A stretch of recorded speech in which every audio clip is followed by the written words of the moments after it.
sure all of you know of somebody who lost their job because of COVID-19.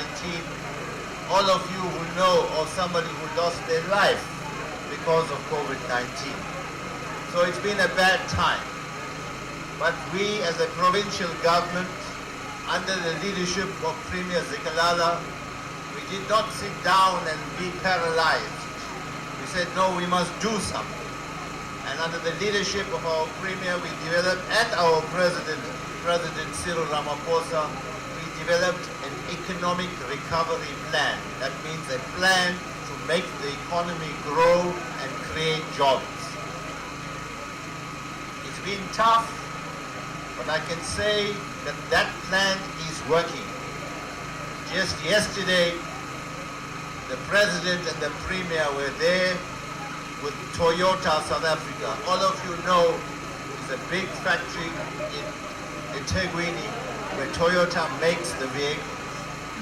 And they were launching a new vehicle, and that project was creating 1,775 jobs. Now why am I saying this to you? Because you might say, that's for eThekwini, it's not for us. But all of us have family members in eThekwini. We go to eThekwini to look for jobs, and when eThekwini grows, it helps us in the whole province. But the Premier was very clear from the beginning that while we will work with the big companies to create those big jobs, we must go to the townships and the rural areas, what we call the township and rural economy. So we're making a lot of effort to build the economy and create jobs in the townships and rural areas. Under that program is Operation Vula. That's not my program. In fact, the Premier started that program. It was the Premier's vision for the program, and we are just implementing the last stages of that plan. So Operation Vula will reach over 1,000 SMMEs, small businesses throughout the province. It was advertised, they applied, they were assessed, they were visited, and then they were said, okay, you qualify to get this. And there were three categories. So the very small ones were applying for up to 200,000. Then there were the bigger ones who were applying to up to 500,000.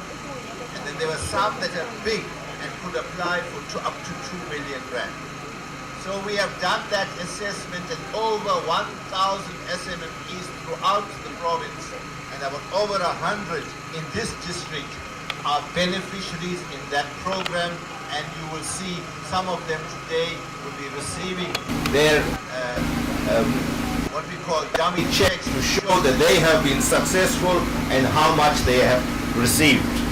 As we speak today, MEC Mshengu is doing the same in eThekwini, because eThekwini has also had successful beneficiaries in this particular program. Now, the Premier has been very clear to us. Firstly, we don't give money because it's hard to control how the money is spent. So when you apply, you show you have a business, and you ask, what equipment do you need? What machines do you need? What tools do you need? And then we buy that to the value of that amount that you have been successful for. Later today, you'll see us handing some vehicles, motor vehicles, which beneficiaries have been successful for. So whether it's in Pietermaritzburg, there was equipment to print, to do printing. It was a laundry business. We made the equipment better. In another one, they're making toilet paper. So there's different types of businesses that we are supporting through this program. But another thing the Premier has been very on, not just give the equipment and then forget about it. Wants to see what is called a post-disbursement support. In other words, how do we continue to support those businesses to become successful? And there are three main things that we've seen. We must teach people financial management. In other words, how to manage your income, your expenditure, keep your books, see what is costing you too much, how can you bring that cost down. That is what a successful business is about. The second thing is about looking after your equipment, maintaining it. Sometimes we give equipment, after 2 months it's broken, then the business collapses. So we must have a plan to look after the machines, repair it, maintain it. And then also very importantly, it's what we call market access. Now we don't want, whether you are growing fruit and vegetable, whether you are making toilet paper, whether you are making detergents, dishwashing liquid, there are people who are making that. We don't want them to make it and then they sit with it, they can't sell it. Because a business is about selling what you make. So the market access is a big part of the support we must give, and we can assure you that there are even big shops like the spas and the boxes that are prepared to buy from our small businesses and put it on their shelves to sell it. So that market access is a very, very important part of our work. Let me also say that with regard to the unrest, you all know that here in Mshlabalingana the market stalls,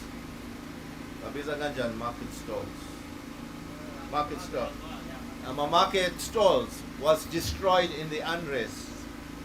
The mayor has made an application to us, the department that I am responsible for, ETIA, and we have promised, we have committed to help the municipality to rebuild those stalls very soon. But it's not my task to give a long speech. My job is to introduce our premier, our Indunankulu, who the program director has already said much about. But let me just say this. Our premier is very, very passionate about many things, but especially economic transformation. He wants our people to have businesses. He wants our young people to be employed, to have good jobs. But most importantly, he wants our young people to be educated. And our premier does not just speak about it and give words. He sets the example himself. Our premier has a degree in communications. He has a master's degree and is even studying further as we speak through the University of Witwatersrand. We are very happy, very lucky to be led by a visionary leader, and I invite our Premier Sishla Zikalala, to address you. Premier.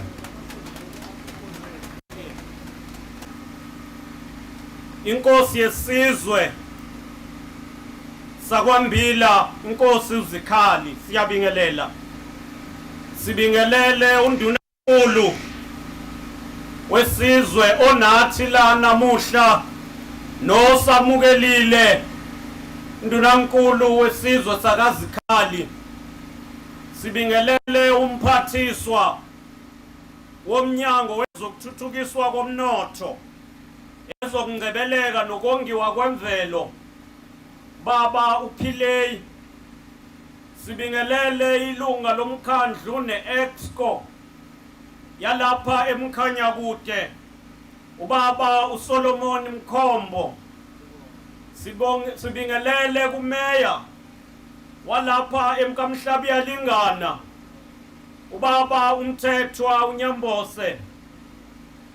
Sibingelele ku-Director General Dr. Mkhize, phatha abasebenzi bonke bakwahulumeni la KwaZulu-Natal, ngokunjalo nabasebenzi bomnyango wakwa-Economic Development, Tourism, Environmental Affairs bebonke. Sibingelele kumama uThemba, ngumphathi wabasebenzi kwezempilo kulesi sifunda saseMkhanyakude, futhi ongomunye walabo abaphambili ku-Operation Sukuma Sakhe. Ngicela ukunibingelela nonke, sanibonani. Siyabonga ukuhlangana namuhla lapha Umkhanyakude la sizobona khona amagalelo kahulumeni ewethu ekulwisaneni nezinsalela zombuso wobandlululo ezikhipha abantu abamnyama babe ngaphandle komnotho. Lo mcimbi wethu uhlangene ngosuku olubaluleke kakhulu lapha eSouth Africa. Usuku la izwe lethu ligubha ukuzalwa koye umongameli wombutho wesizwe iANC ubaba uOliver Tambo. Uma sila namuhla siyazi ukuthi uyena wayehlale njalo efundisa ukuthi kumele sizazi siziqonde izinsizi zabantu bakithi, sazi futhi ukuthi yini eyokwenziwa ukuzixazulula. Ensukwini ezimbalwa edlule besila Umkhanyakude endaweni yaseJozini ngohlelo lukahulumeni waKwaZulu-Natal lokukhuthaza abantu nabalimi isikakhulukazi ukuthi batshale bafuye. Kulolu hlelo besikulo sathula isabelo sika 30 million sokulekelela labo abangabafuyi. Sabuye sasho ukuthi sizolekelela abalimayo la KwaZulu-Natal, iyonkana nala Umkhanyakude. Silana-ke namuhla ukuzonikezela izinsiza kusebenza kulabo abangosomabhizinisi abancane phecelezi small, micro and medium enterprises. Lolu hlelo njengoba ubaba uMEC Phile eseshilo lungaphansi komnyango wakwa-Economic Development, ukukhuliswa komnotho. Lumayelana nokuthi senze njani uqinisekisa ukuthi abantu bakithi nabo baba ingxenye yomnotho. Eminyakeni engama-342 yombuso owawuphethwe ngabamhlophe, abantu abamnyama bancishwa umnotho, bangavunyelwa ukubamba iqhaza emabhizinisini amakhulu namabhizinisi abamancane atswinywa aphela. Baphucwa imihlaba yabo, baphucwa imfuyo yabo, benziwa izigqila.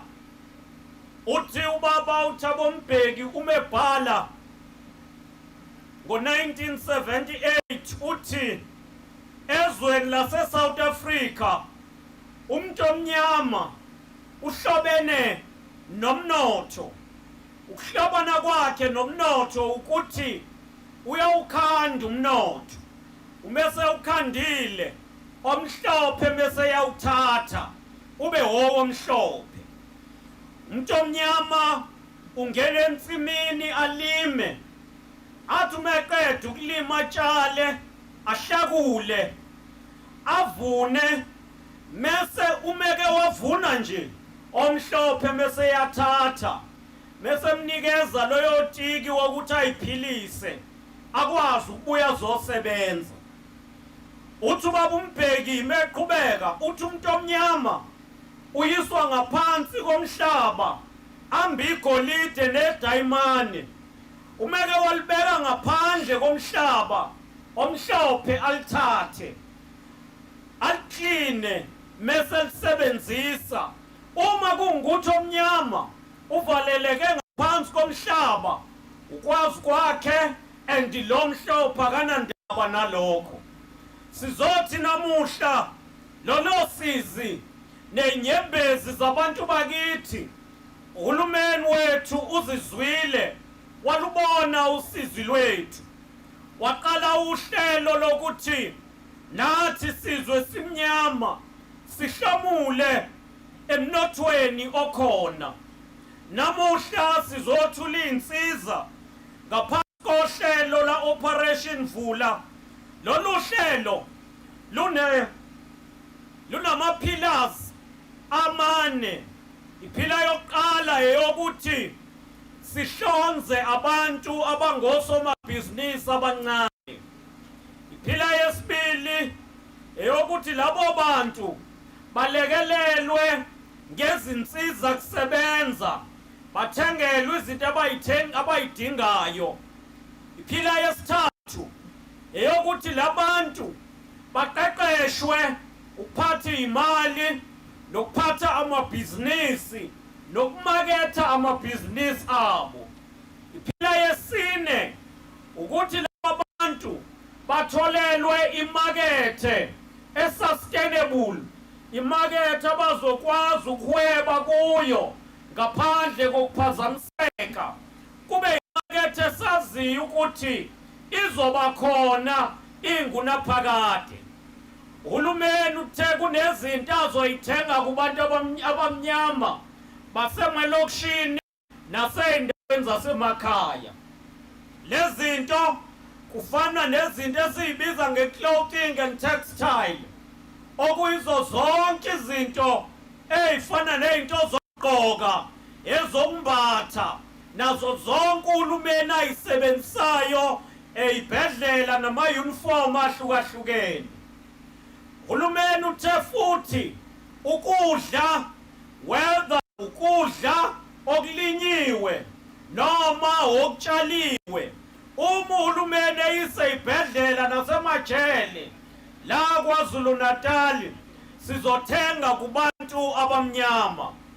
Uhulumeni wethu uthi uma sikhuluma ngematerial yokwakha kusukela esihlabathini kuya kuma-blocks kuya kwi-roofing, lezo zinto izothengwa kubantu abamnyama ey'ndaweni zasemakhaya nasemalokishini. Uhulumeni uthi uma kuney'ndawo ey'kahulumeni ey'fana nama-office ney'fana ney'ndawo la kuhlanganwa khona kufundwa khona, nazo zonke iy'khungo zikahulumeni, izinto zokuklina azithengwe kubantu abamnyama abayikhiqizayo, kuze kuthi namaphepha, whether amaphepha nama-toilet papers athengwe kubantu abamnyama abakhiqiza endaweni zasemakhaya nasemalokishini.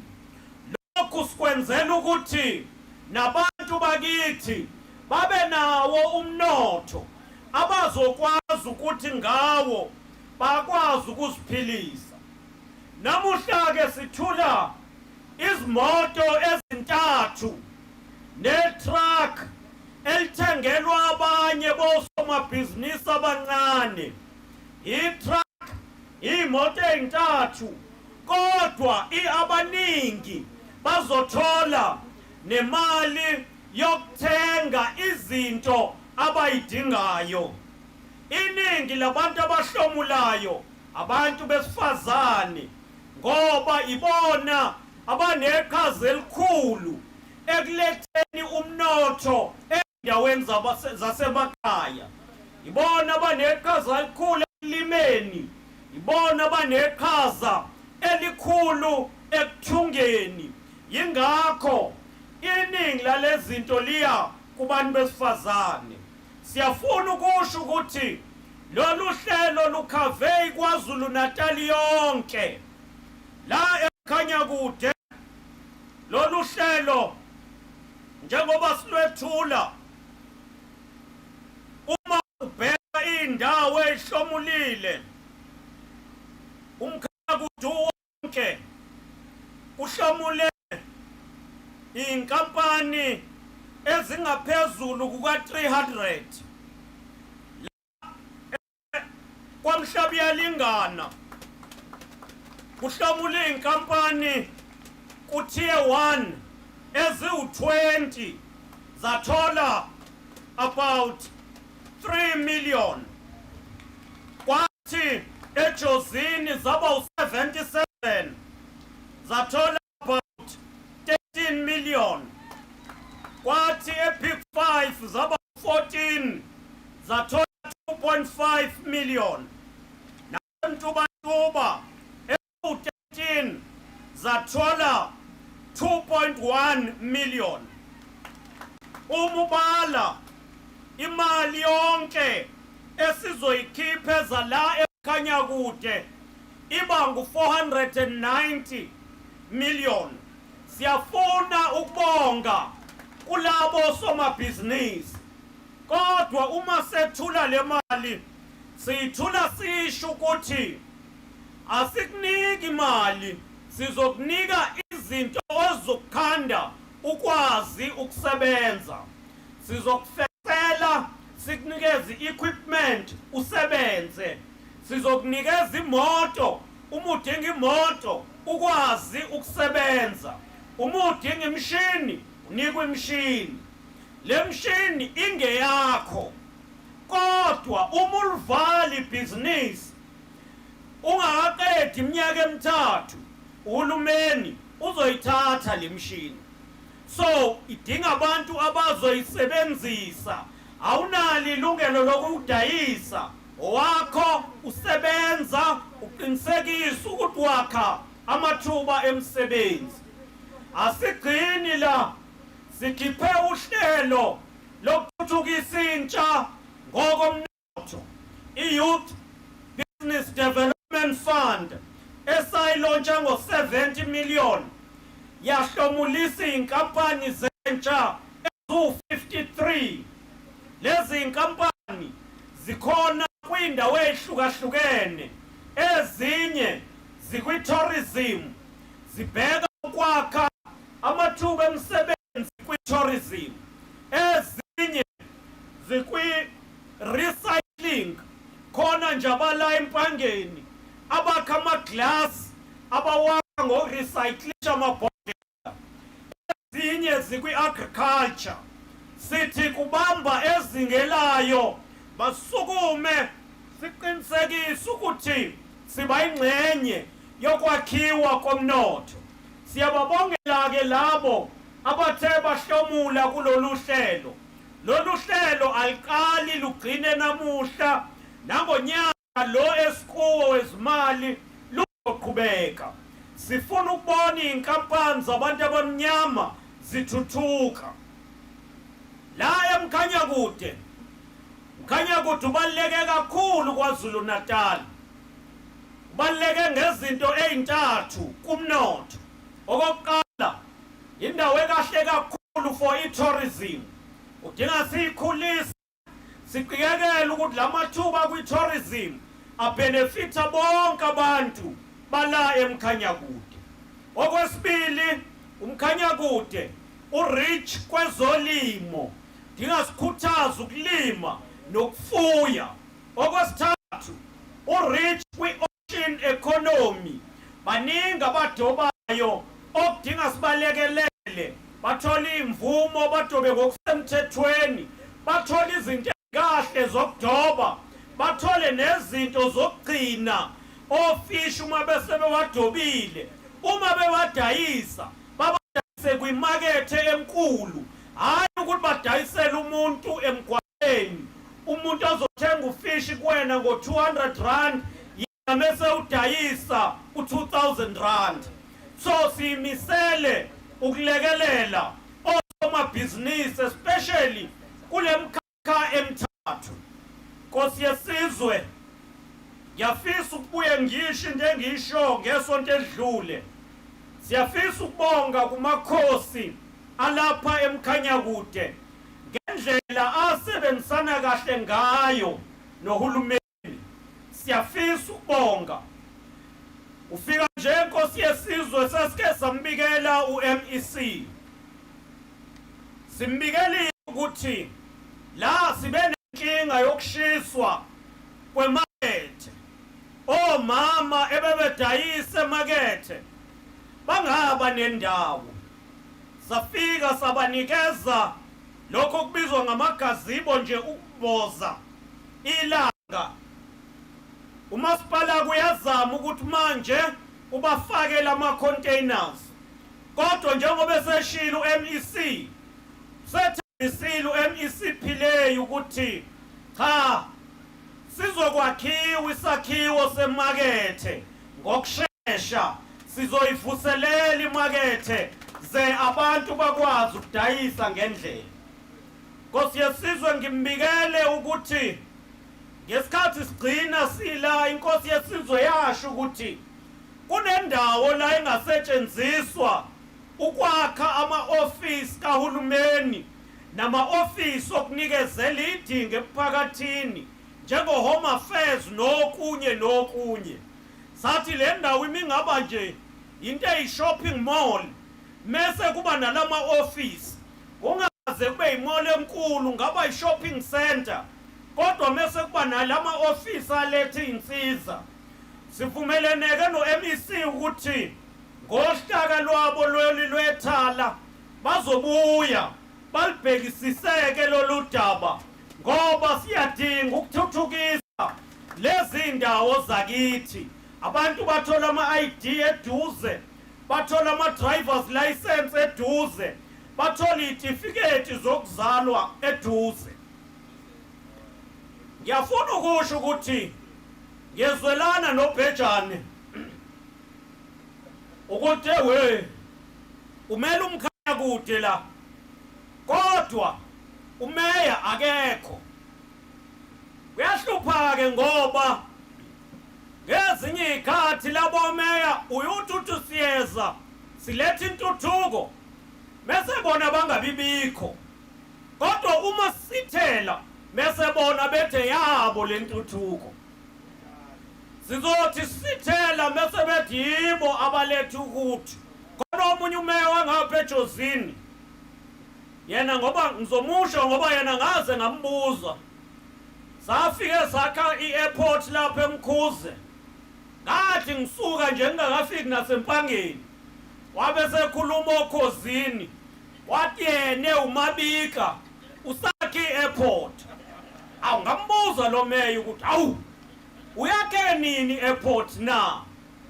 Bayahlupha labantu abagiya ngeze abanye bebe bengenzi lutho bona. Ngiyavumelana noBhejane ukuthi ishwa lethu ukuthi sifike sibe nohulumeni kababa uRamaphosa, sibe nohulumeni okahle la KwaZulu-Natal ohlala kubantu, bese sithi siyafika eMkhanyakude hayi kuxakile, kuze kube ngcono khona la kaMhlabi yalingana ngoba uNyambosi uyayibambela. So nami ngiyavumelana nokuthi asambe siyovota komsombuluko, simvotele uhulumeni. Kwakukhona ngemva kobandlululo abathi kithi uma nje kuke kwawina uMandela impesheni izophela. Wawina uMandela impesheni, wayenza yangcono kunalabo ababeshilo. Abantu abadala bahola nyanga zonke, bahola imali engcono unlike before.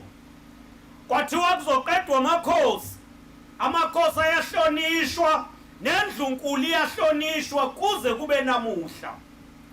Kwathiwa hayi lo hulumeni ngeke usinake, namuhla lo hulumeni ufundisa abantwana, ubanika ukudla esikoleni, baqede esikoleni bayongena ema-university baqhubeke bafunde.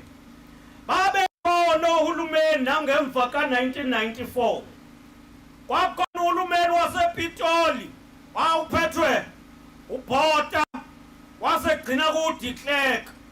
Kwabakhona uhulumeni wakwaZulu wawuphethwe owaye nguPrime Minister wakwaZulu ubaba uPrince Buthelezi. Loyo uhulumeni babekhona asizange sahle ezikoleni. Sasithi uma sidinga ukudla siphathe imali esinikwa abazali, sasikhokha sithenge incwadi nayo yonke into. Namuhla kushintshile. So angifuni ukuthi ngithi kunina hambani novotela bani, kodwa niyoyibonela futhi angusho lokhu ngikampeyina ngoba cha namuhla silethe nje intuthuko. Uma ngikampeyina nami ngiyakampeyina nje ngiba kweyiphelela ngufaka uthayi. Mangikampeyina ngiyababona abanye abathi abafaka into engiye ngiyigqoke mangikampeyina. Ngiba in full black, green, black, no. Black, green and gold. Ngigqoka kanjalo mangikampeyina namuhla hayi beselethe intuthuko. Ukhona uhulumeni wabantu onakekelayo. Intuthuko ke sizoyiletha lukhona ukhetho noma lungekho. Sizoletha kubantu bonke irrespective ukuthi bakuyiphi indawo. Phambili netuthuko amhleli ngana phambili. Asambe vota mhlaka 1 asambe siyovota. Siyabonga.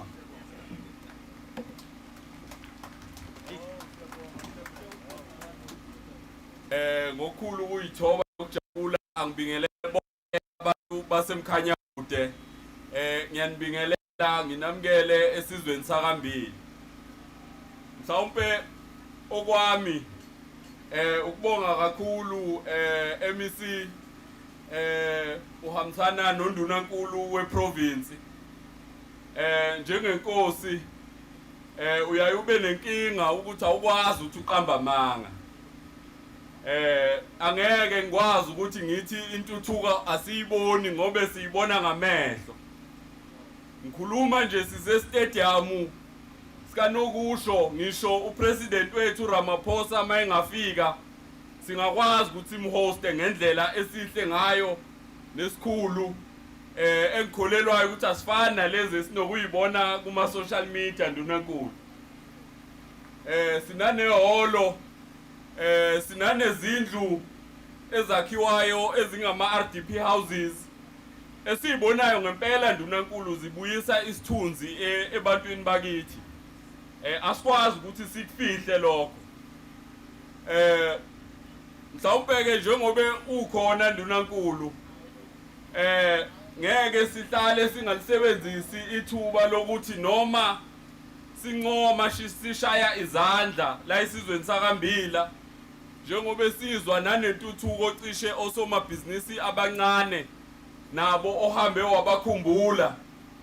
Ngithema ngizubala imoto Ndunankulu ngayitshela ukuthi awu uzothi khona nokuncane okuzotholwa inkosi ngobe ngizwile kwezinye indawo ngathi amakhosi khona kade kuthola kade sengilungise nanokuthi ngithi angibonge kakhulu. Mhlawumbe sengihlala phansi nje Ndunankulu njobe kade usuke waveza kunenye indawo yakithi lana okwakuyi airport yabamhlophe kudala esithe uma sibona indawo yasembazwane ngathi yakhula safisa ukuthi sikhulumisane no MEC wa Economic Development ukuthi singeke siyisuse le airport sibuke enye indawo la esingayibeka khona ngobe indawo ye tourism njengembazwane njengoba sisondelene nesimangaliso neSodwana Bay iyayidinga indawo ezisikhumulo seindiza ikakhulukazi abamhlophe mabefika abafuna ukusheshe bafike la. Sicela ukuthi sike sihlale phansi nayo MEC simkhombise le ndawo ebesibona ukuthi mhlawumbe ingaba isikhumulo samabhanoyi. Kulena ke ebikade ikhona Ndunankulu ikhona nje la iduze kwehholo Ndunankulu mawubheka nje ka right wakho uzoyibona le ndawo le. Yiyo le esibeke eceleni njengobukhosi bakambila ukuthi sifisa ama-ofisi kamasipala nosomabhizinisi bona laba kade ubasho Ndunankulu ukuthi bayisebenzise le ndawo. Sibekile njengobukhosi ukuthi sithuthukise lesi sizwe. Siyafisa ngempela ukuthi iofisi lika MEC Lavi lisondele kithi ngempela ukuthi ithuthukise le ndawo. Ngikhuluma nje iDepartment ya Transport isisondele Ndunankulu njengoba ubona bebile nje kukhona abakwenzayo khona lapha. kodwa besisanesifiso futhi ndunankulu ukuthi eduze kwe department yaka transport lapha besifisile ndunankulu ukuthi uRTI wasemhlabe yalingana subeke khona futhi lapha eduze kwabo ileso isicelo ebesinaso njengobukhosi bakambila kodwa intuthuko ndunankulu asiyibuzi siyibona ngamehlo angithokoza.